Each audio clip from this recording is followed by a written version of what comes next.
Cuando quieras. Pues muy buenos días a todos. Mi nombre es Aitor Redesa, uno de los integrantes del Departamento de Calidad y Seguridad Alimentaria de CEDACOA, y os doy la bienvenida a este taller formativo acerca de Listeria monocitógenes en la industria alimentaria. Veremos cómo prevenirla, detectarla, así como combatirla.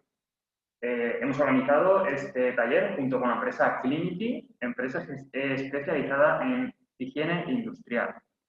Como bien indica el programa, empezaremos dando la bienvenida por parte de Sergio Barona, secretario general de CEDACOA.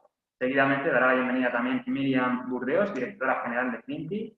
Y luego Alexander Martínez, doctor en microbiología, así como Antonio Alberola, doctor en químicas, hablarán de la ponencia en sí, nos comentarán las características de la listeria monocitógenes, cómo detectarla, la explicación de la legislación vigente, dónde localizarla, cómo detectar la presencia de biofilms, las estrategias de control y el plan de limpieza y desinfección para combatirla una vez que ha aparecido. Bien, pues sin más dilación doy paso a Sergio Barona, secretario general de CEDACOA, para que dé la bienvenida a esta jornada. Muchas gracias.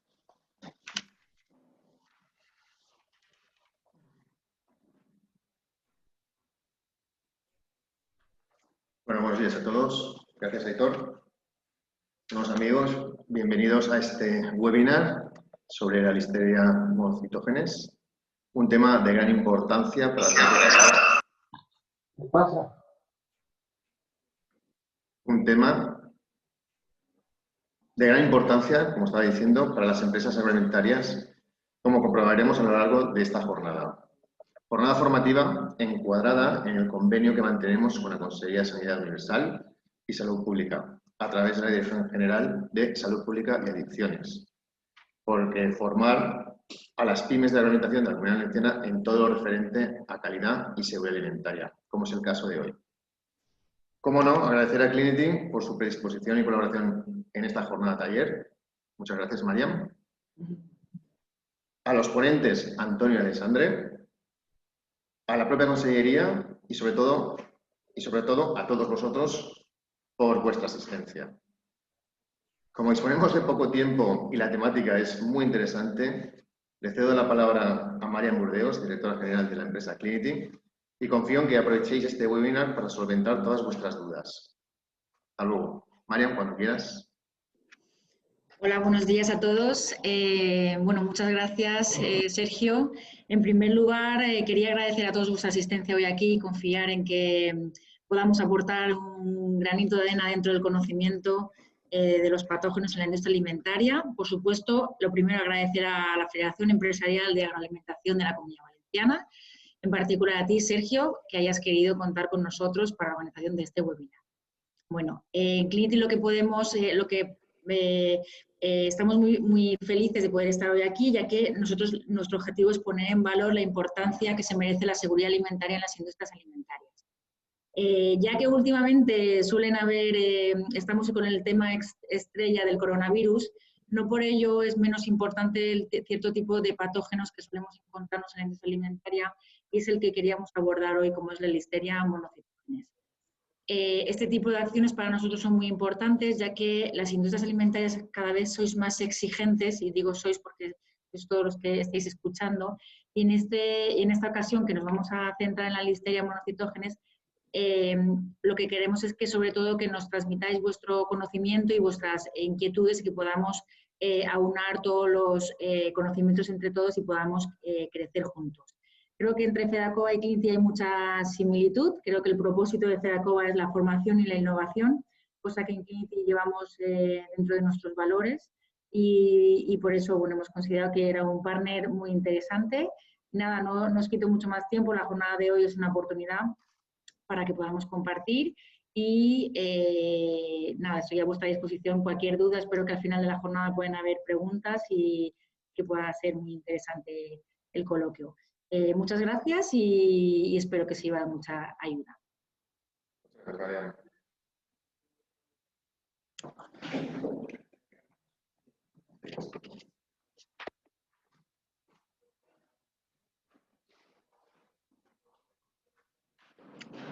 ¿Voy a empezar yo?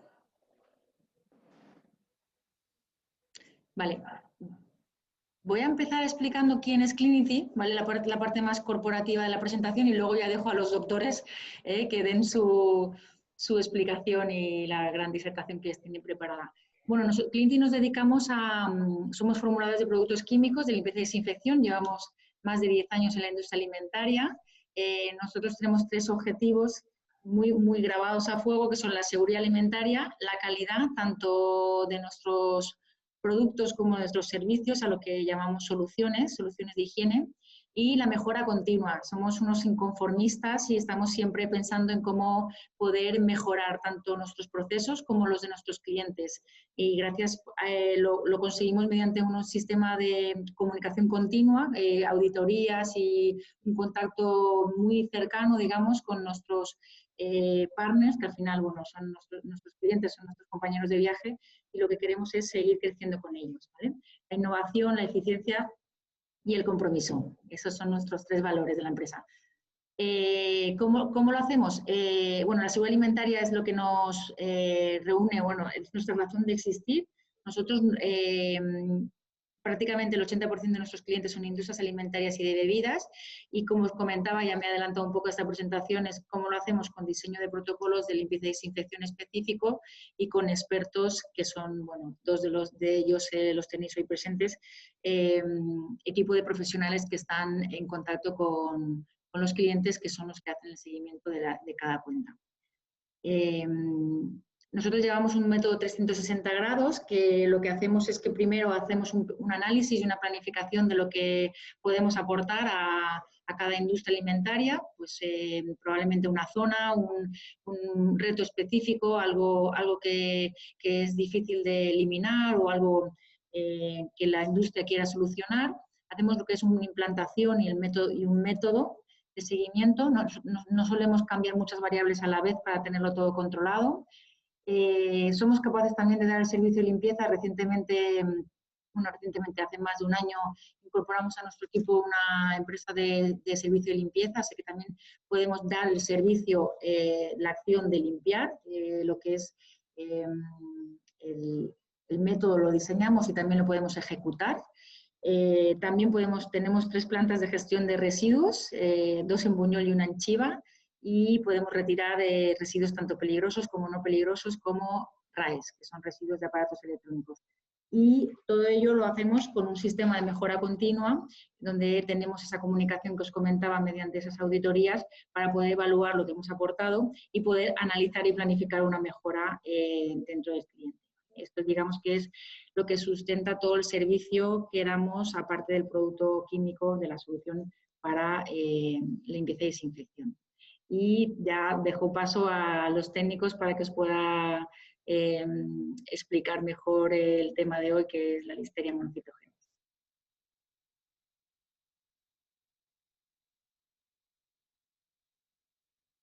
Alex, un momento, te tienes que activar el audio.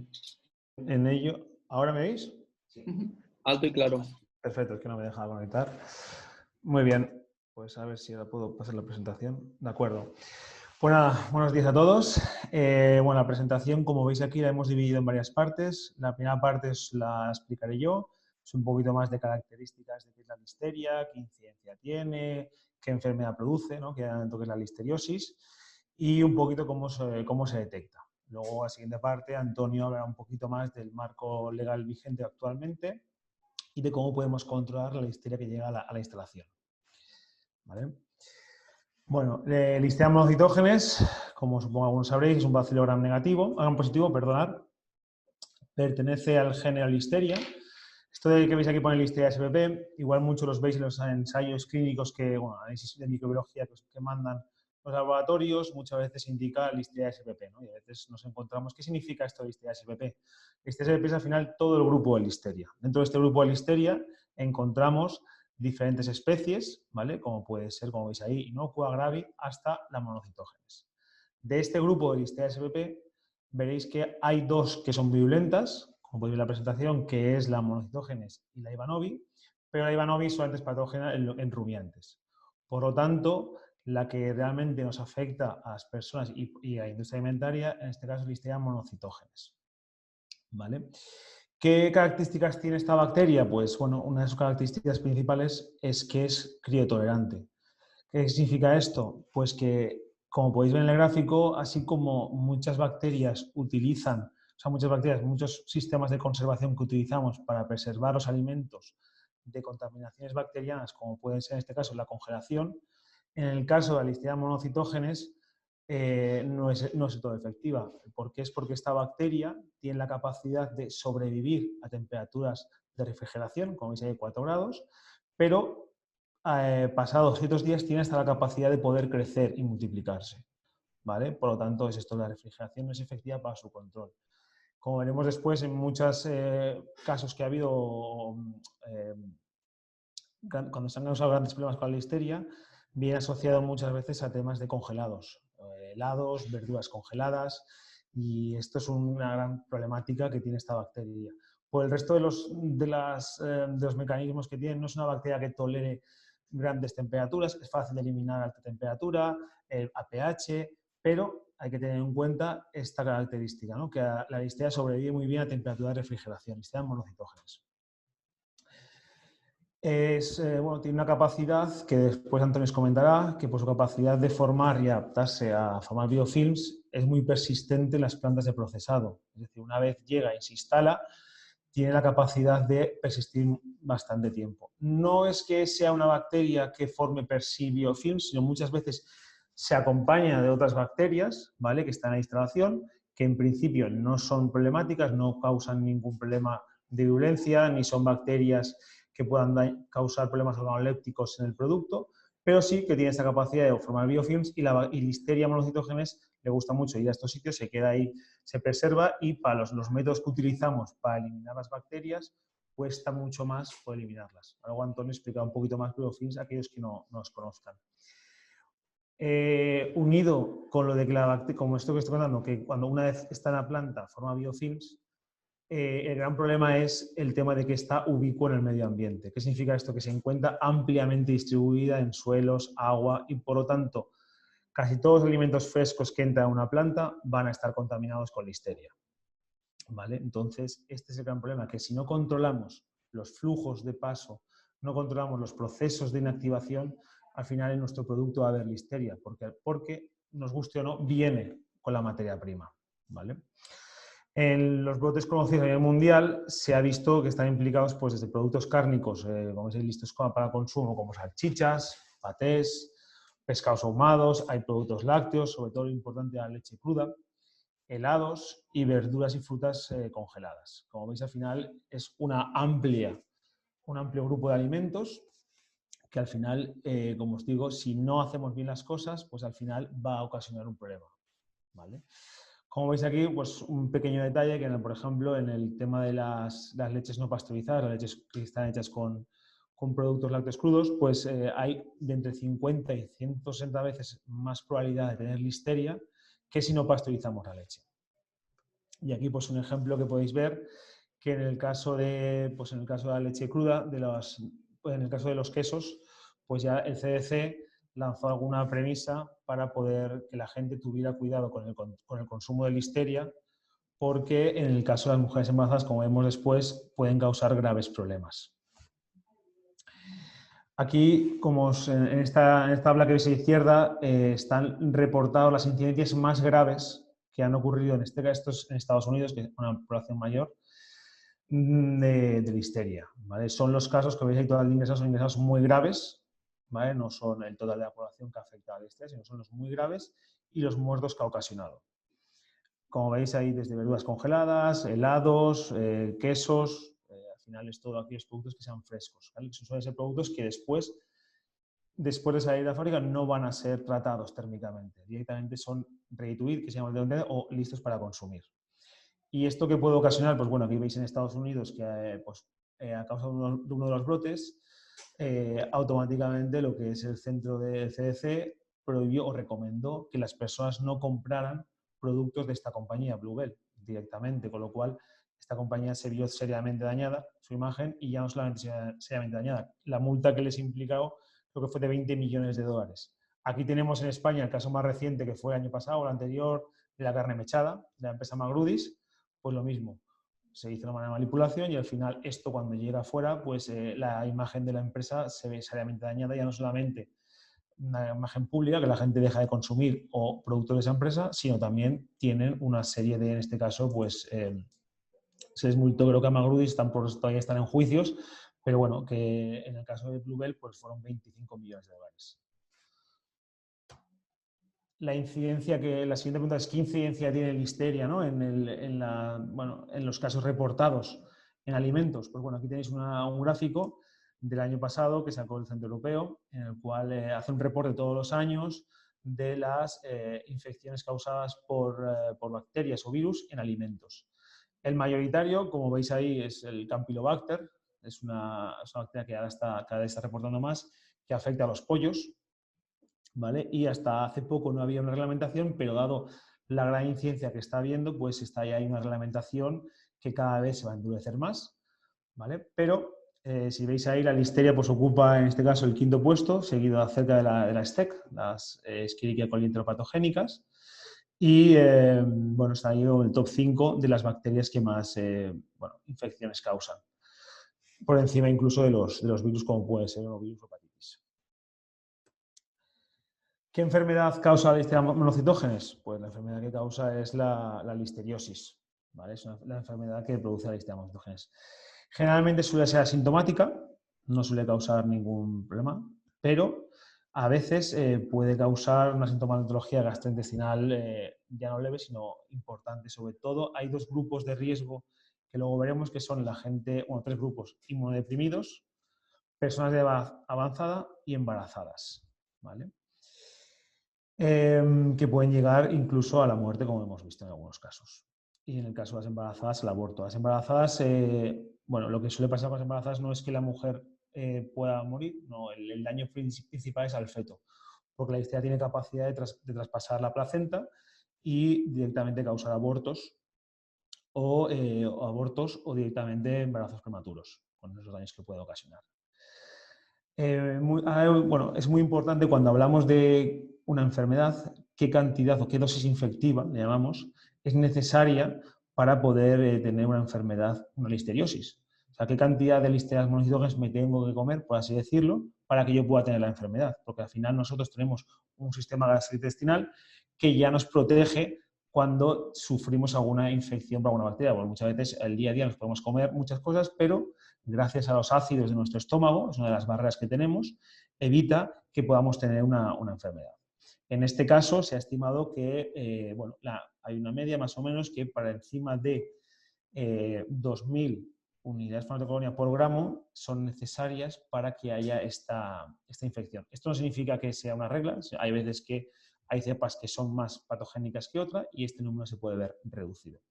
Este número, luego lo veréis, es el que, digamos, está relacionado con el tema legal, ¿no? ¿Qué cantidad de microorganismos permite la legislación que podamos tener en nuestros alimentos? El ciclo infectivo, como veis en la gráfica, al final todo viene por la comida, ya sean verduras crudas, como por aquí, carne de animal contaminada, leche sin pasteurizar, sobre todo son alimentos, como hemos hablado, listos para el consumo. Esto va al intestino. Si nuestro intestino es capaz, eliminará una parte de esta carga microbiana. Si tenemos una carga elevada, pues esto ya pasará a nuestros nódulos linfáticos y pasará al torrente sanguíneo.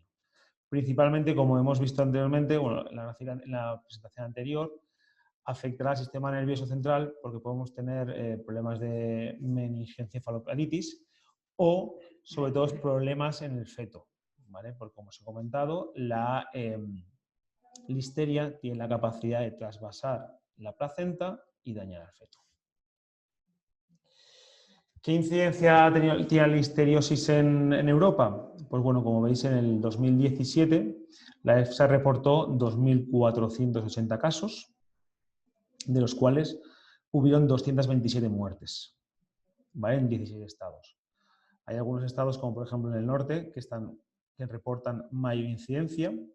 Aquí veis España, que no está calculado, pero luego os paso el dato de España, como podéis ver aquí, que se confirmaron 284 casos y la tasa de mortalidad es del 13,8%. Aquí se ve en esta gráfica también es del CDC, del mismo reporte del 2017, en el que se ve claramente los grupos de riesgo a los cuales afecta esta enfermedad. Como se comentaba principalmente, gente mayor, es decir, que tiene las defensas, tiene las defensas más bajas que las personas que se supone que edad media. Por otro lado, embarazadas, pero por embarazadas, si veis aquí el gráfico, no se ve, pues embarazadas pensamos en gente entre 24 y 44 años, no se ve muy afectado porque al final aquí está afectando a los niños, a los menores de 1 año, son las personas que son más perjudicadas, como os he contado. Cuando un feto, una mujer embarazada, tiene una enfermedad por listeriosis, entre 23 y el 30% de los casos provocan abortos por muerte fetal. En el caso de España, como os comentaba anteriormente, las hospitalizaciones han ido subiendo. Es un reporte del 2015, ¿vale? Los reportes ojalá pudieran ser casi mensuales, pero al final ya no son ni anuales. Al final los que vamos reportando, vamos teniendo, son de cada ciertos años. En este caso, el 2015, y veis la gráfica como es ascendente. ¿Vale? Hay años que puede bajar, como habéis visto antes, en el año 2017 hubo una bajada, pero la gráfica va aumentando. Una de las causas es porque cada vez, pues bueno, extendemos más a los productos listos para consumir y en las fábricas pues cada vez tienen más presión, hay más presión por sacar productos, pero algunos escapan y está produciendo este aumento. No es muy elevado, pero hay que tenerlo en cuenta y hay que controlarlo. Y las muertes, pues como veis, pues bueno, por ende, al subir la cantidad de listeriosis, pues han ido subiendo. Es cierto, claro, con los tratamientos cada vez tenemos más eficaces, pues no va a correlación con la cantidad de listeriosis en España, sino desde el 97 pues hay tratamientos más efectivos para poder luchar contra la enfermedad. ¿Cómo se detecta la listeria? Bueno, hay una ISO, la ISO 11290, que es la que que utilizamos laboratorios acreditados para detectar listeria monocitógenes. Al final, en esta ISO está basada, pues, se basa sobre todo, es un método que va por placas, en el cual siempre la listeria necesita que la enriquezcamos porque no crece bien en el laboratorio, entonces necesita unos pasos de enriquecimiento con diferentes medios, el Fraser 1 medio, Fraser, y al final se siembra en un medio selectivo. Estos medios selectivos hay diferentes tipos de medios, aquí tenéis uno, como puede ser Aloha, de diferentes casas, que al final lo que nos permiten es, de una forma sencilla, poder determinar, en este caso, listeria monocitógenes del resto de listerias. ¿Vale? Aquí está el gráfico, en esta placa muchas veces veréis que en los laboratorios nos pueden dar presencia de listeria SPP, ¿vale? Pero muchas veces ¿pero tengo monocitógenes o no tengo monocitógenes? Bueno, hay listeria SPP. Si hubiera listeria monocitógenes, como veis en las placas, aparece un halo alrededor de la colonia, pero siempre hay que hacer pruebas bioquímicas para confirmarlo. Hay diferentes tipos de kits, en este caso un kit de látex, que nos confirma que es listeria monocitógenes o no. Hay veces que nos hemos encontrado que hay personas que dicen, bueno, pues yo no tengo listeria monocitógenes, pero tengo listeria SMP. ¿Puedo estar tranquilo? Bueno, puedes estar tranquilo en este momento que no tienes una bacteria patogénica, no es una monocitógenes, tienes una listeria SMP que, como hemos visto, dentro del listado hay diferentes tipos de listeria, pero es un indicativo de que puedes tener en cualquier momento un problema, porque si te ha entrado en tu instalación, en tu proceso, una listeria SMP, en cualquier momento podría entrar una listeria monocitógenes. Y así lo reflejan luego, como veréis, los reglamentos. Actualmente también existen métodos rápidos que son derivados de la ISO, que muchos laboratorios acreditados sabéis. Aquí es un ejemplo, este es de una casa comercial, pero son todos más o menos similares, que se basan en pruebas moleculares que son muy rápidas, la PCR, que hoy en día está muy común, en boca de todo el mundo, y al final, pero lo que es importante siempre que hagamos una prueba molecular es una confirmación de viabilidad, porque las pruebas moleculares nos dicen en un periodo corto de tiempo si está o no está, pero hay que tener en cuenta que si está puede ser porque la hayamos inactivado, es decir, nos ha entrado en nuestro proceso porque entrará con nuestra materia prima, pero hemos hecho bien nuestro proceso pues, de escaldado o nuestro proceso de lo que fuera, ¿vale? Y hemos conseguido eliminarla. ¿Vale? Con lo cual es correcto. Lo que pasa es que si hacemos una PCR nos da positivo. ¿Esto es problemático? No. Hay que confirmarlo y ver que no es viable, con lo cual podemos quedarnos tranquilos. ¿Vale? A continuación, Antonio.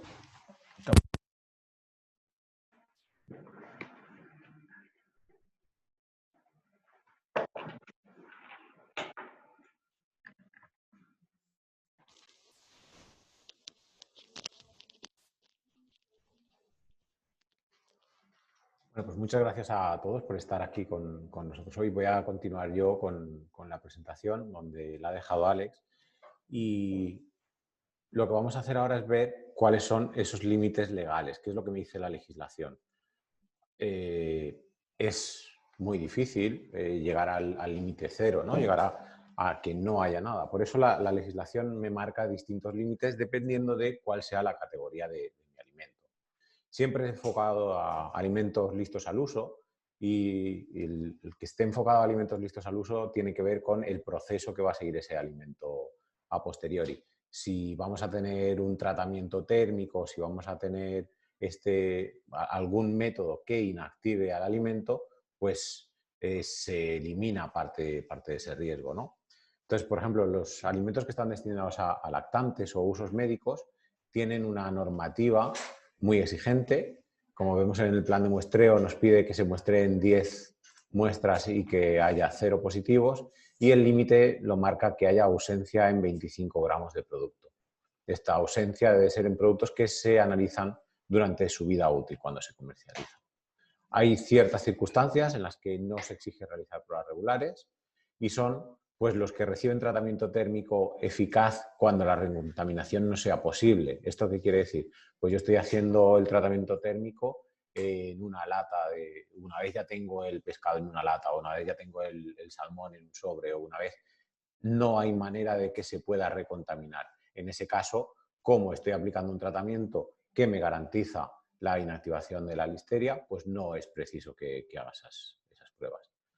Lo mismo en frutas y hortalizas frescas y enteras no transformadas. En primer lugar, porque siempre se recomienda que estas sean enjuagadas, lavadas, etcétera, y porque se tiende a consumir estas hortalizas cocinadas. Pan, galletas y asimilables. Ahora veremos luego que esto viene sobre todo por la baja actividad de agua que tienen. En aguas embotelladas, bebidas refrescantes y bebidas alcohólicas tampoco es preciso este retesteo. En azúcar, miel y golosinas, aquí por el alto contenido en azúcar, que es el que hace que sea inviable el crecimiento de microorganismos. Y luego en moluscos bivalvos vivos, pues también nos podemos saltar estos análisis. Luego tenemos la siguiente categoría, que son aquellos alimentos listos al uso que por sus características pueden favorecer el crecimiento de Listeria monocytogenes. Y aquí nos encontramos con dos casos distintos. Si el fabricante puede demostrar a satisfacción de la autoridad competente, y esto es muy importante, al final es la autoridad competente quien determina si el método por el que yo estoy demostrando que tengo menos de 100 unidades formadoras de colonia es válido o no. Si puedo demostrar que no voy a superar ese límite durante mi vida útil, pues puedo llegar a tener unos muestreos de 100 unidades formadoras de colonia. Y esto viene por lo que comentaba antes Alex. Tengo una cantidad infectiva mínima, con lo que se permite este margen, ¿no? Puedo tener cierta contaminación bacteriana, cierta contaminación por listeria, que no causará un problema de listeriosis.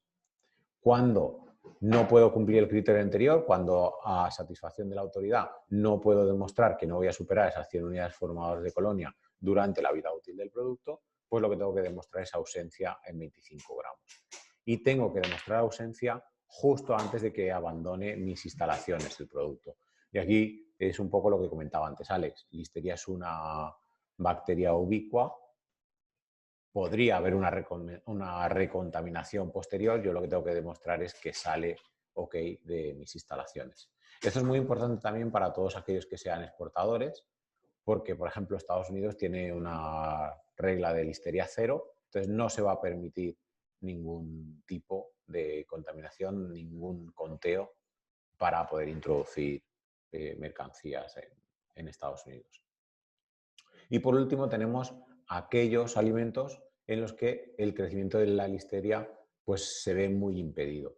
Son productos con pH muy bajo o actividades de agua muy bajas también. Pues, frutos secos, allí donde sea muy complicado que crezca una bacteria de estas características, o aquellos productos que tienen una vida útil inferior a 5 días. Y si el producto va a ser consumido antes de 5 días, yo demostrando que hay ausencia en 25 gramos, no va a dar tiempo a ese crecimiento que me dé una colonia bacteriana lo suficientemente grande como para provocar a posteriori una listeriosis. Como decía Alex, la listeria es ubicua, está en el medio ambiente, nos la encontramos en el campo cuando vamos a pasear y la entramos en los zapatos. Entonces, las vías de entrada a la instalación son múltiples. Me puede llegar a través de una materia prima que venga contaminada, sobre todo cuando estamos hablando de una cárnica, de un pescado, trabajamos con seres vivos que llegan a la instalación. La pueden introducir los manipuladores, pero puede venir por el agua o por el propio aire de la instalación. Y así es como se introduce en la industria alimentaria. Por eso veremos que hay que poner ciertos controles, ciertas barreras para conseguir minimizar el acceso de la listeria a la instalación. Una vez ha entrado, es muy importante que tengamos muy claros cuáles son los reservorios de listeria, que no dejan de ser los mismos reservorios que los que podemos encontrar cualquier otra bacteria. Por ejemplo, sumideros no del todo higiénicos, sobre todo en instalaciones viejas, en las que no son completamente desmontables, no tenemos los radios adecuados o no hay un correcto cierre entre las distintas partes del sumidero, y ahí se puede acumular bacterias que generen un biofilm donde luego la listeria vive muy a gusto. Lo mismo ocurre con grietas. Al final, si tenemos un suelo agrietado o un rodapié con grietas, pues vamos a tener la posibilidad de que ahí se acumule cierta suciedad, comienza a crecer un biofilm y acabamos teniendo un problema de listeria. Y luego tenemos las zonas con poca visibilidad o que son difíciles de limpiar. Podemos desde tener, pues como se muestra aquí en la imagen de abajo a la derecha, un pequeño hueco entre dos equipos, una soldadura que no está realizada perfectamente en cordón y que tiene ahí unos puntos por donde puede introducirse suciedad. O viéndonos, muchas veces nos fijamos mucho en lo que es el diseño higiénico de la instalación en sí, de los equipos que voy a instalar, de cómo lo voy a limpiar, de que los sumideros tengan las pendientes adecuadas, pero entra un elemento de diseño, como pueden ser las luminarias, y ahí tengo un sitio de muy difícil limpieza, de difícil acceso, donde puedo tener un crecimiento bacteriano que luego me va a impactar en toda la instalación. Es muy importante cuando muestreamos, que muestreemos también aquellos sitios que no tienen un contacto directo con alimento, pero que sí que pueden tener una implicación. Pues, por ejemplo, falsos techos o conducciones que quedan al aire y hay una zona difícil de limpiar, porque ahí podemos tener acumulación bacteriana. La listeria es persistente. Ahora luego veremos que hay casos en los que la listeria ha estado durante años en una única instalación. Y además, el problema que tiene tanto la listeria como cualquier otra bacteria es que por su forma de división podemos coger y una única bacteria nos va a producir 2 millones de bacterias en 7 horas, porque se duplican. Entonces, sí tenemos que tener en cuenta que todo aquello que dejemos en la instalación, que no acabamos de limpiar, se puede rápidamente convertir en un problema.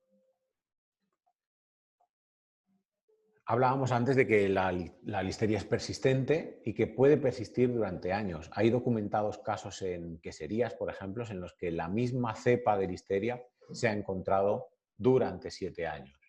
O en lo mismo fábricas de helados, en mataderos, procesados cárnicos, tenemos ejemplos de 1 año, de 4 años, 8 meses en el procesado de pescado ahumado. Al final lo que encontramos es que tenemos un pequeño reservorio de listeria, tenemos un pequeño biofilm que es de donde va apareciendo una y otra de la listeria y siempre encontramos la misma cepa.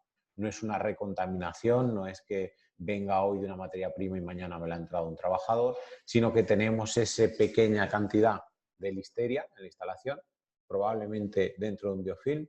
Si os fijáis, pues estamos hablando siempre de industrias en las que hay mucha agua, en las que hay proteína que va a servir como alimento, en las que hay unas condiciones de temperatura que a la listeria le vienen bien, y eso va a provocar que tengamos esa persistencia a lo largo del tiempo.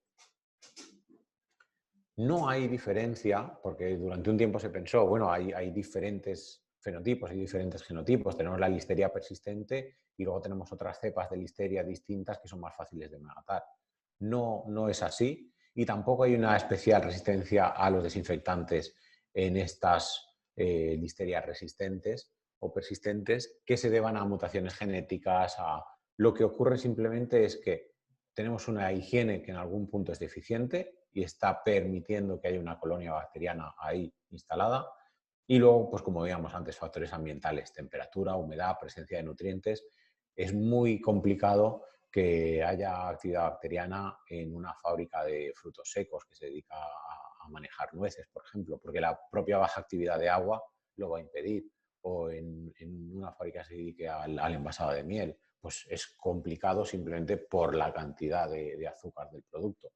¿Vale? Hay que tener siempre en cuenta cuando se diseñan los planes de higiene cuál es mi realidad, cuál es mi instalación para adecuarla a qué es lo que tengo que limpiar. Y si os dais cuenta, hemos estado hablando una y otra vez de los biofilms, de que la listeria es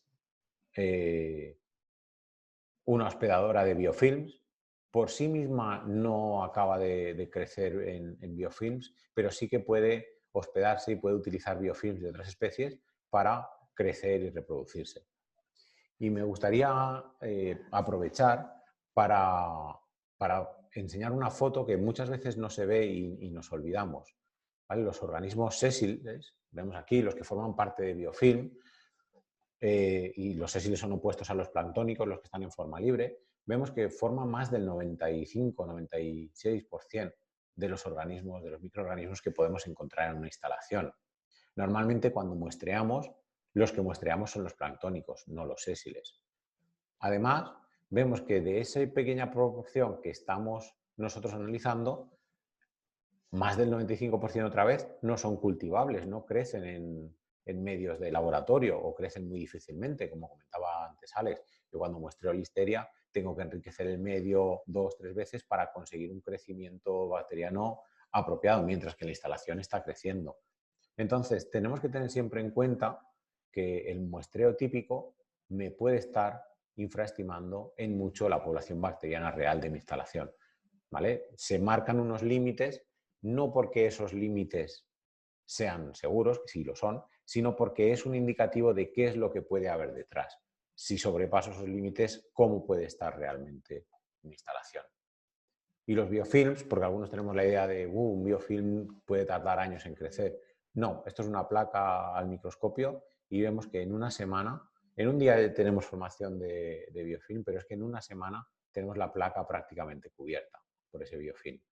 ¿Vale? En condiciones adecuadas de temperatura, de humedad, de cantidad de nutrientes, los biofilms pueden llegar a crecer de manera muy rápida. Repasamos brevemente las etapas de formación de un biofilm. Pasamos de cuando las bacterias se adhieren de modo reversible. ¿Vale? Yo creo que todos hemos oído hablar de la regla de los 5 segundos, ¿no? Algo cae al suelo y si lo levantas en 5 segundos te lo puedes comer, no se ha contaminado. No es exactamente así, pero bueno, las bacterias necesitan un tiempo para adherirse de modo irreversible a las superficies. Aparece lo que es el proceso de colonización y multiplicación. Ahí tenemos la maduración del biofilm, cuando el biofilm se recubre de esta capa de exopolisacáridos, de unos azúcares que los protegen por un lado del medio ambiente, permiten que haya comunicación entre las bacterias porque generan unas señales que les permiten estar en contacto, les permiten intercambiar genes de resistencia, les permiten crecer de una manera más cómoda y además les protege del exterior. Se forma esta matriz y lo que ocurre es que llega un momento en que esta matriz, este biofilm, es tan grande que se rompe. Cuando se rompe normalmente lo detectamos en la instalación porque tenemos un conteo anómalo de bacterias, hemos estado teniendo resultados correctos y de repente, sin previo aviso, tenemos un conteo muy anómalo. Esto viene debido a que se ha roto el biofilm y se han liberado un montón de bacterias de golpe y son estas bacterias las que vuelven a colonizar nuevas zonas y comienzan otra vez con todo el ciclo de crecimiento del biofilm.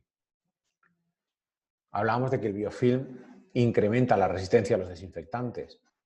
O sea, hay estudios que hablan de entre 10 y 1000 veces, dependiendo de qué desinfectante estemos utilizando y cómo de maduro esté el biofilm. Esto no es únicamente debido a que hay adaptaciones de las bacterias.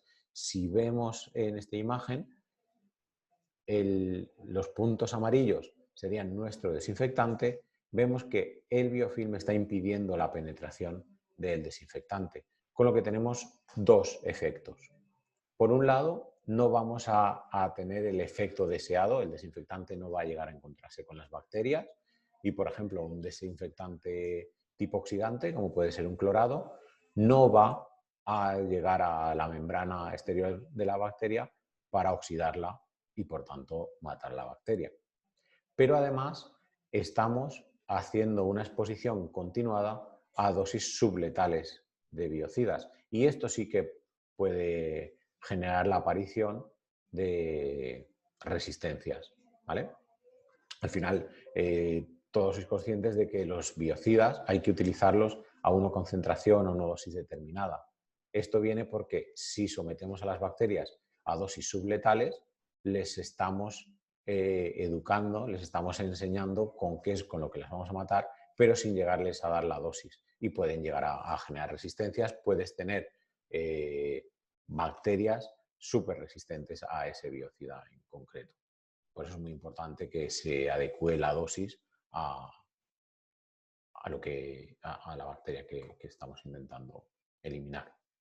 ¿Cómo controlamos? ¿Cómo conseguimos que la listeria no penetre en nuestra instalación?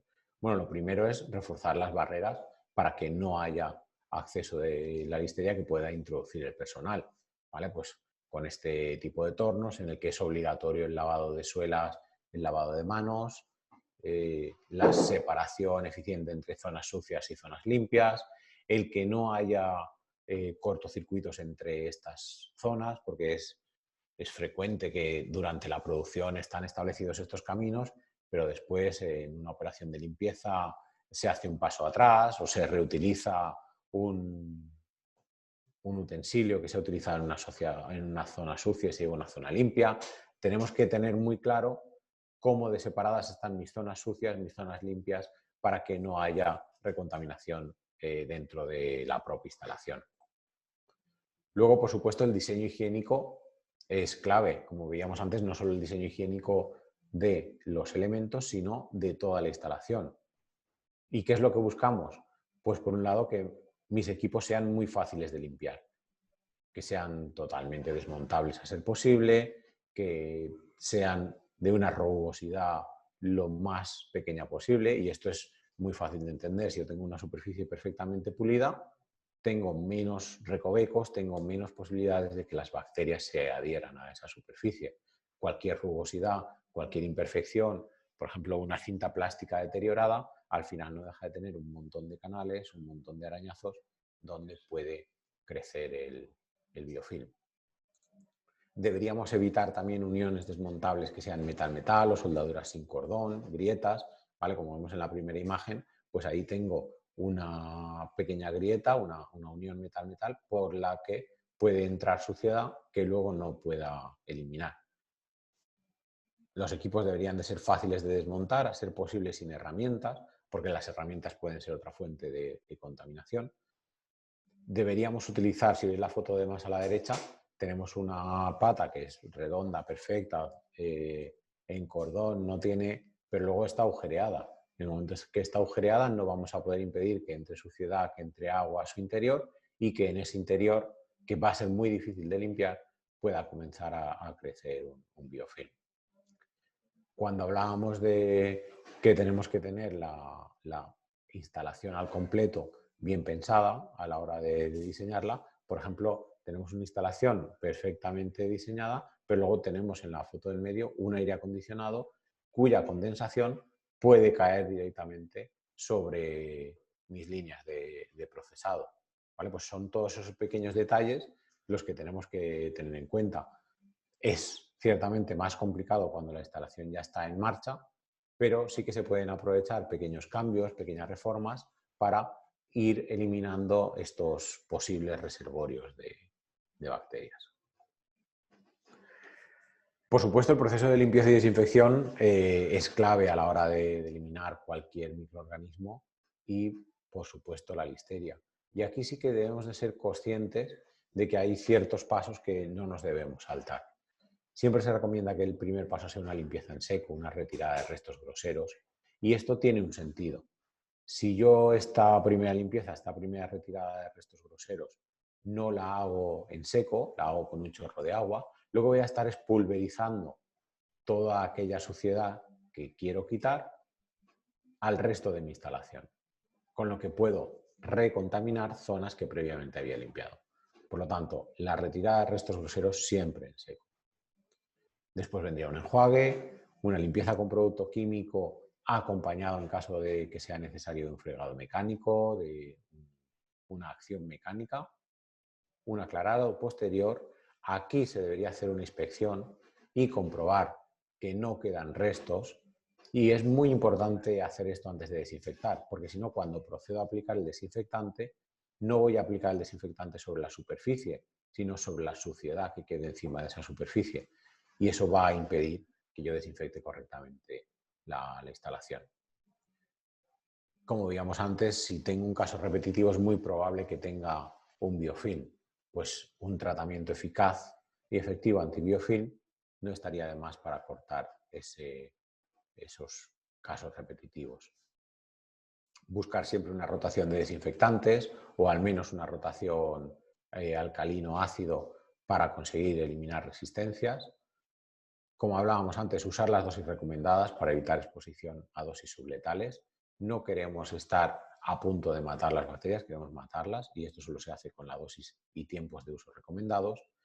Y luego, en caso de instalaciones en las que la instalación ya está y no pueda cambiar pues, el sistema de alumbrado o los sistemas de aires acondicionados, etcétera, una nebulización periódica de las instalaciones para conseguir llegar a todos esos rincones de la instalación donde de otra manera me es muy difícil llegar a limpiar y por lo menos me aseguro esa correcta desinfección.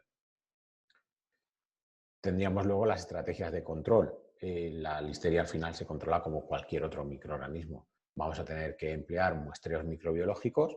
Ese plan de muestreo debe estar diseñado acorde a mi etapa productiva y acorde a mi instalación, de modo que si yo cojo y empiezo a aumentar la producción, también voy a tener que aumentar esos muestreos. También voy a tener que coger y adecuarlo. Si yo empiezo a utilizar 4 turnos, pues tendré que muestrear después de la limpieza de los turnos. Si empiezo a introducir una nueva materia prima que hasta ahora no utilizaba y que eso me cambia pues, la cantidad de agua en mi instalación o la cantidad de residuos, también voy a tener que muestrear de nuevo. Para detectar listeria monocitógenes, pues como comentaba antes Alex, utilizar medios específicos, aunque luego tengamos que ir a serotipar para ver si hay una cepa que es causante de esa contaminación, si es una cepa persistente o no. Mucha precaución en cintas, equipos que vayan a tener contacto directo con producto acabado, sobre todo si este último producto acabado no va a sufrir un tratamiento térmico después de envasado. La evaluación de la limpieza y desinfección no solo mediante muestreos microbiológicos, sino mediante controles tanto superficiales como ambientales. Se pueden hacer test de ATP, que al final me va a decir la cantidad de proteína presente. No tiene por qué ser bacterias, me puedo estar dejando suciedad. Y luego recomendaríamos un tratamiento antibiofilm preventivo en aquellas instalaciones en las que han tenido algún problema. Y hay que tener en cuenta que muchas veces el problema viene de donde menos lo esperamos. Podemos tener, y hemos visto casos en el que simplemente una cortadora de agua es la que te está causando una recontaminación en toda la instalación. Primero porque tienes un chorro de agua que nebuliza y segundo porque es donde menos esperarías tener contacto y tener ese crecimiento bacteriano. Entonces debemos de hacer una investigación e incluso en aquellos sitios donde menos pensemos que puede estar alojada la bacteria. Como conclusiones, la listeria es un patógeno que nos puede causar graves complicaciones para la salud, sobre todo para personas mayores, para embarazadas, niños pequeños, por lo que es algo que debemos tomarnos muy en serio. La listeria está ubicua en el medio ambiente, por lo que es muy importante los controles que establecemos a la hora de entrar en plan de instalación, incluso los flujos internos para asegurarnos que no hay circulación indebida.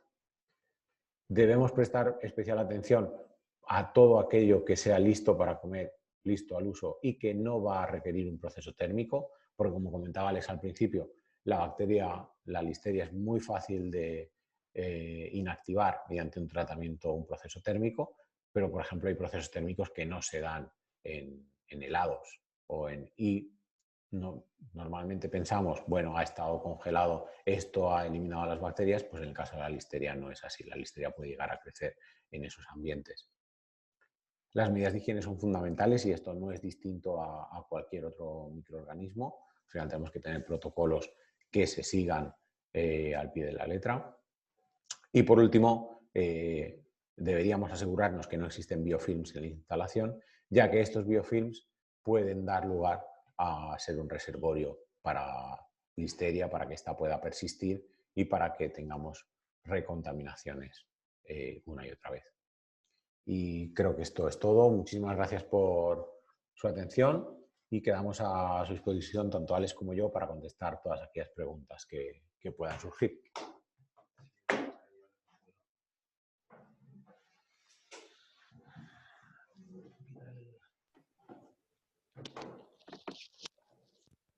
Vale, buenas de nuevo. Bueno, pues ya hemos visto que hay unas cuantas preguntas en el chat, así que vamos a proceder a responderlas por orden de aparición.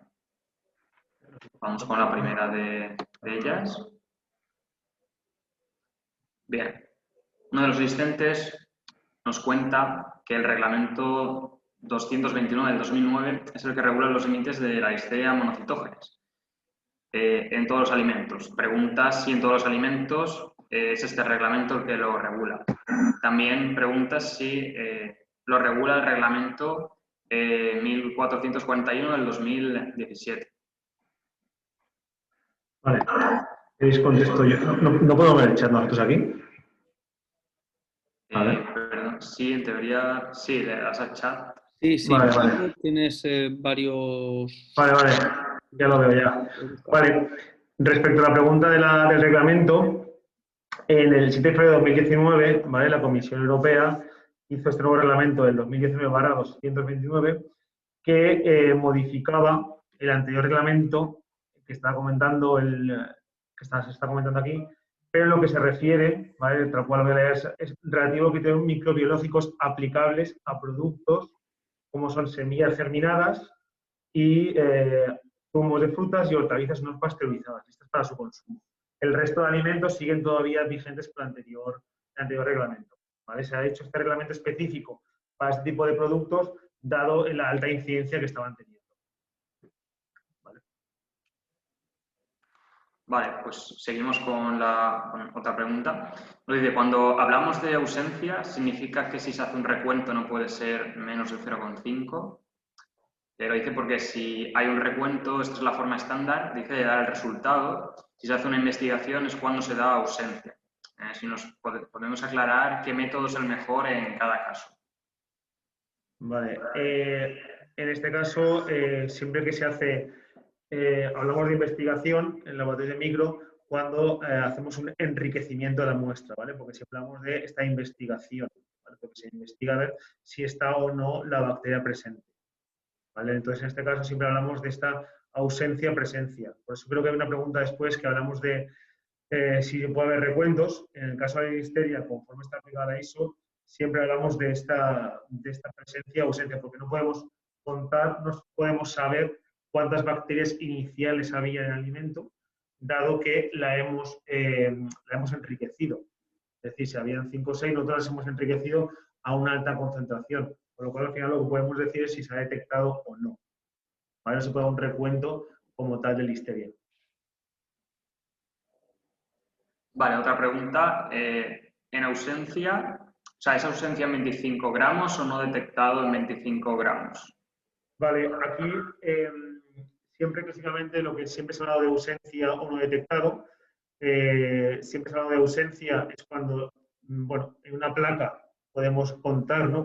Si hay colonias o no hay colonias, y no detectado siempre nos hemos ido a hablar a términos de moleculares, a PCR, es decir, si se ha detectado o no se ha detectado la presencia del gen.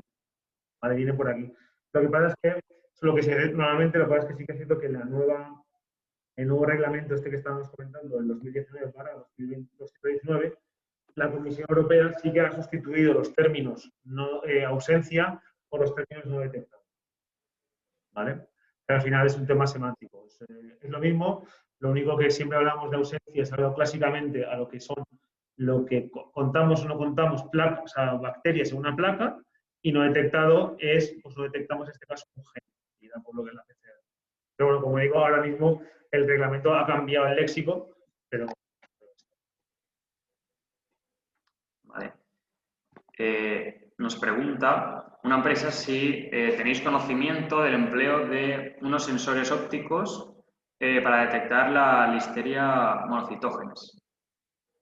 Vale, sí que se han desarrollado diferentes proyectos, me consta, pues, en algunos centros tecnológicos que han desarrollado proyectos anteriormente para detección de listeria, ¿vale? Basados en biosensores, sobre todo en el tema de anticuerpos, ¿no? Anticuerpos que de una determinada forma detecten la listeria, en este caso, en los alimentos. ¿Qué inconveniente tiene este tipo de metodología? Sobre todo el procesamiento de la muestra. Sobre todo aquí, si no me equivoco, pone en tiempo real, ¿vale?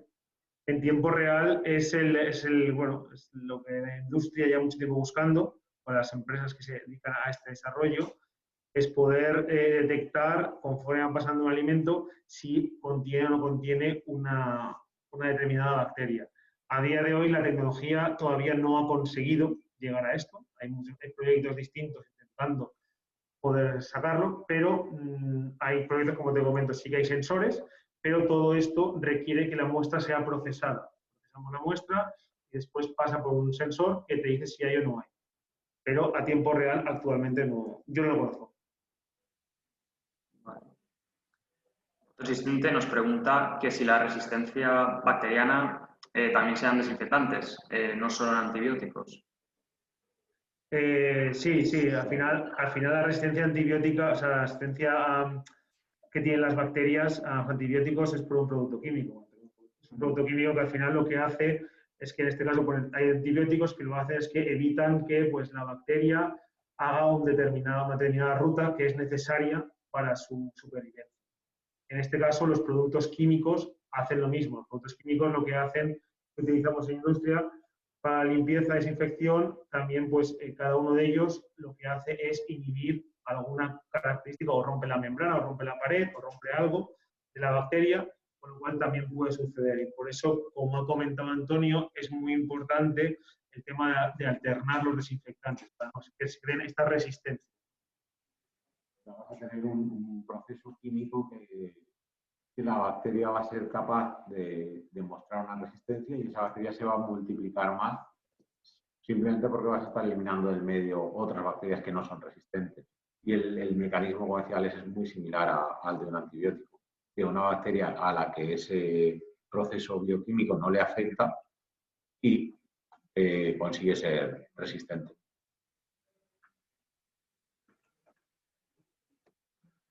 Vale. Nos preguntan si existe algún tratamiento ambiental en la presencia de materias primas o un tratamiento de materias primas permitido en caso de que vayan a ser productos que no se vayan a cocinar durante la producción. En plan como ozonos, pulverizaciones, algún tipo de tratamiento de las materias primas para evitar esta proliferación de listeria. Sí, el tratamiento, por ejemplo, de verduras congeladas o un tratamiento que se da, que son verduras frescas, se hace un pequeño lo que llaman escaldado, ¿vale? Pasan las verduras por un tratamiento con agua caliente, ¿vale? Muy leve, no es una pasteurización, no tal, pero eso es suficiente. La listeria, como hemos comentado, no es muy termolable, o sea, se elimina fácilmente con la temperatura, con lo cual subiendo la temperatura a unos 60-70 grados es suficiente durante un tiempo para que la listeria, en este caso, se inactive del alimento. También hay otros tratamientos, como puede ser pues, lavado, por ejemplo, de hortalizas con agua clorada, con cloro.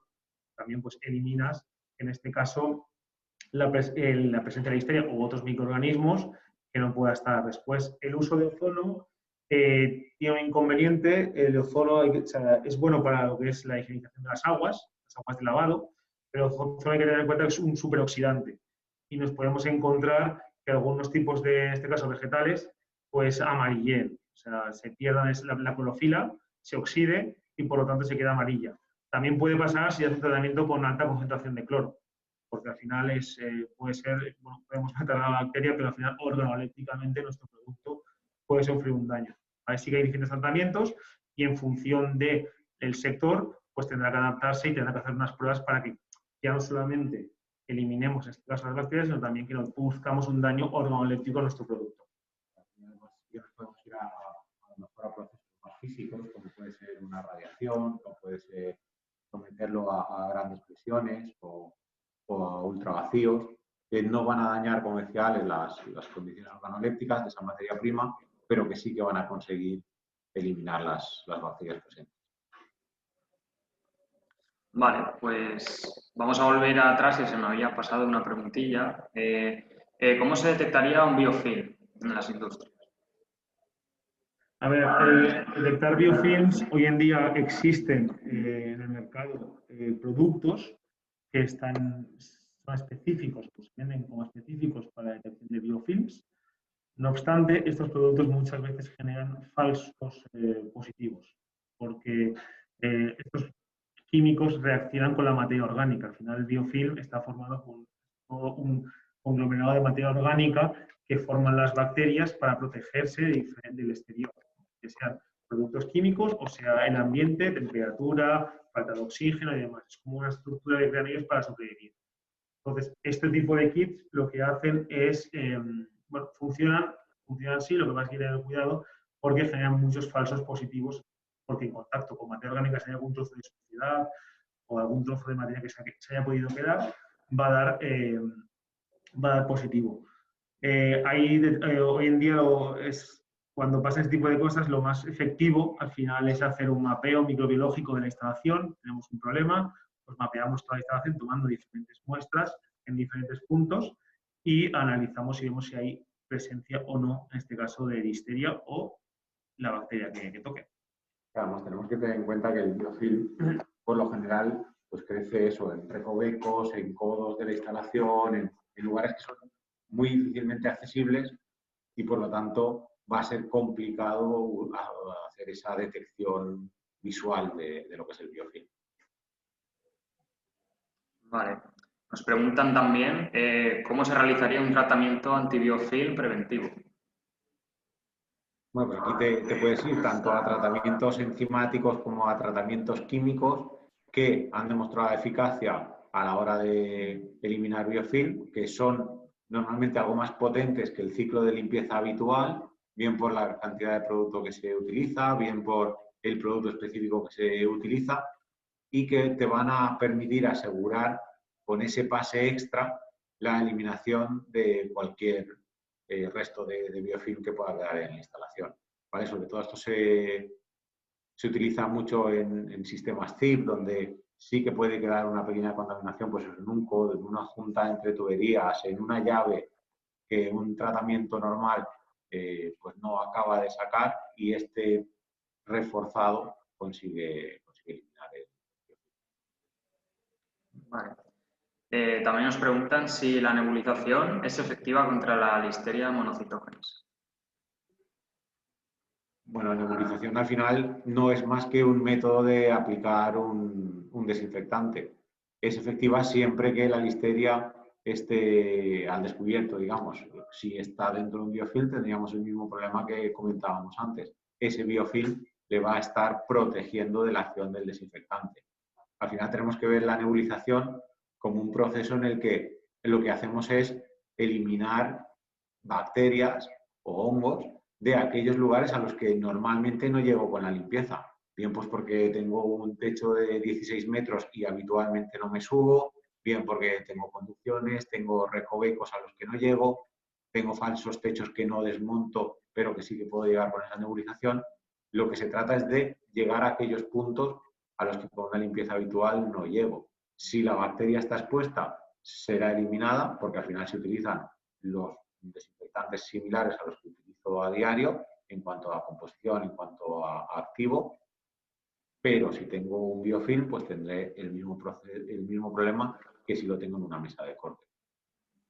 Lo que es importante también es tener en cuenta que al final, si tenemos un producto que es desinfectante, tiene ese registro como desinfectante, al final es capaz de eliminar, en este caso si es bactericida, al final, igual que hemos comentado que las temperaturas, la listeria no la resiste muy bien, pues igual que el resto de los químicos. No es una bacteria especialmente que bueno, necesitamos un químico muy potente, un químico muy estable. Al final no se utilizan incluso ni tampoco como una bacteria estándar para hacer los ensayos necesarios para acreditarte para tener este registro, porque es porque no es complicado de matar, con lo cual siempre que tengas un producto que sea certificado como desinfectante y bactericida, vas a conseguir eliminar la listeria, ya sea por nebulización como comenta Antonio, o sea por un tratamiento como superficies o CIPS.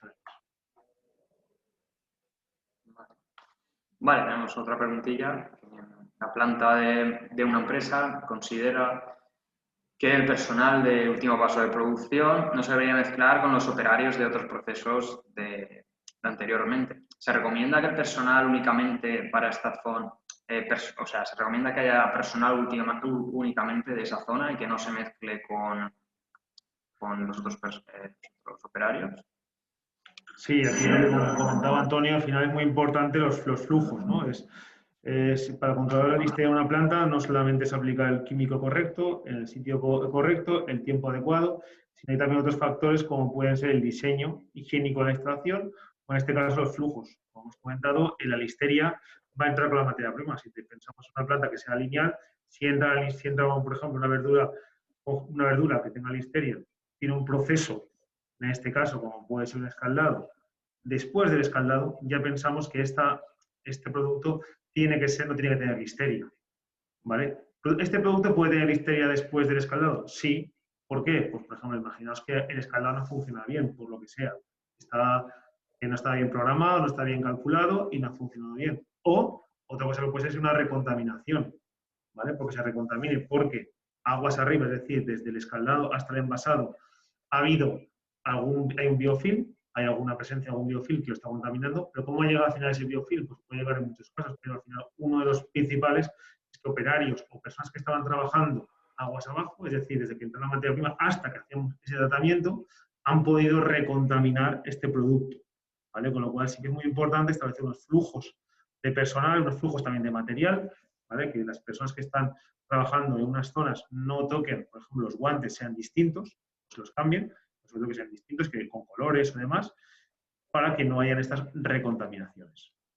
Sí, lo mismo como decía, es aplicable ya no solo a las personas, sino a los utensilios. Por ejemplo, si utilizo cuchillos, si utilizo cualquier tipo de equipamiento, tanto para la producción como para luego la limpieza, que sean independientes de cada una de estas áreas.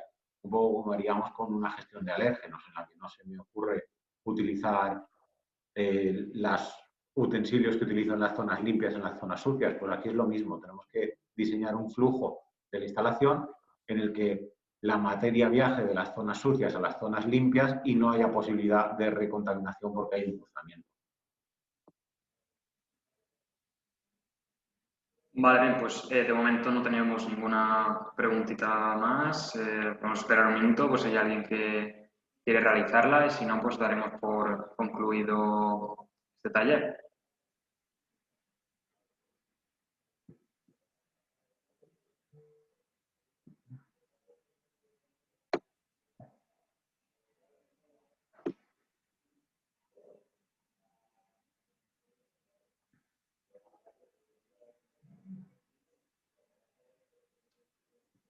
Aitor, hay un comentario más en el chat. Sí. Vale, nos dicen si ellos tienen evaporadores justo encima de la línea de producción, ¿recomiendan la ubicación fuera de la línea? En principio sí. Además, ese evaporador, por regla general, producirá algo de condensación. Tienes el problema de que esa condensación pueda acabar encima de la línea de producción y arrastrando pues, cualquier suciedad, cualquier cosa que quede ahí arriba y que no se limpie habitualmente. Sí, en principio, yo sí que recomendaría. Sí, aparte los evaporadores no suelen ser, aunque todas las noches o todo, cada vez que se acaba un proceso productivo hay un proceso de limpieza exhaustivo, pueden ser zonas que no se limpian de la forma más asidua o de la forma más eficaz, pues complicadas a veces. Entonces sí que es mejor que estas cosas no estén encima de la línea de producción, evitarlo, ¿vale? Para esto hay mucha gente que es experta, hay muchos expertos que se dedican al diseño de instalaciones que pueden recomendar a la gente dónde tienen que instalar, cómo poner las superficies, todo aquello que podamos evitar que caiga encima de nuestros productos, pues va a ser mucho. Porque siempre hay que pensar, ¿verdad? que añada esto es el hecho de que siempre hay que pensar en el peor de los escenarios. Si esto un día no funciona en planta o hubiera algún problema, pues puede haber algún vertido encima de nuestros productos y puede ser, como comenta Antonio, que haya una condensación excesiva, caiga encima y al final tengamos un problema serio. Vale. Aitor, hay una pregunta final. Vale. Nos dicen que aunque se realicen limpiezas regularmente, se habría que planificar limpiezas esporádicas con algún tratamiento especial para biofilm. Bueno, nunca está de más, ¿no? Todo depende de cuál sea la historia de esa instalación, ¿no? Al final, más que algo en común, yo creo que sí que tratarías de pues, entrar en contacto con alguien que sea capaz de revisar ese plan de limpieza y ver si existe alguna necesidad especial, ver si por lo que sea esa instalación necesita de algún refuerzo de vez en cuando, necesita algún tratamiento especial para biofilms, o necesita esa nebulización en la que no he pensado, ¿no? Yo apostaría más por ir de la mano de alguien que pueda diseñar ese plan de limpieza, que pueda venir sobre todo con unos ojos nuevos a la instalación, ¿no? Al final, cuando uno está todos los días, todo el día en la instalación, hay cosas que directamente no ve, mientras que si viene alguien de fuera, pues te detecta un par de puntos negros en los que tú ni siquiera habías caído. Y yo me fijaría más en esa interacción con alguien que me pueda ayudar a diseñar o a revisar mi plan de limpieza, más allá de tener una receta única de si doy o no doy un tratamiento especial por una instalación X. Vale, pues parece que no tenemos ninguna pregunta más, por lo que vamos a proceder al cierre de este taller. Daros las gracias a todos los asistentes por haber estado con nosotros y por el interés mostrado en todas las preguntas que nos habéis hecho. Muchas gracias. Agradecer también tanto a Alexander como a Antonio por su brillante ponencia, así como a Clinity, y así también a la Consejería de Sanidad. Si tenéis alguna otra duda, podéis escribir al correo de calidad y seguridad alimentaria de Fedacoa, técnico1@fedacoa.org, así como a la empresa Clinity. Por mi parte, ya está. Esto es todo. Esperemos que les haya gustado y nos vemos pronto en otras que podamos hacer. Muchas gracias a todos. Muchas gracias a todos. Gracias.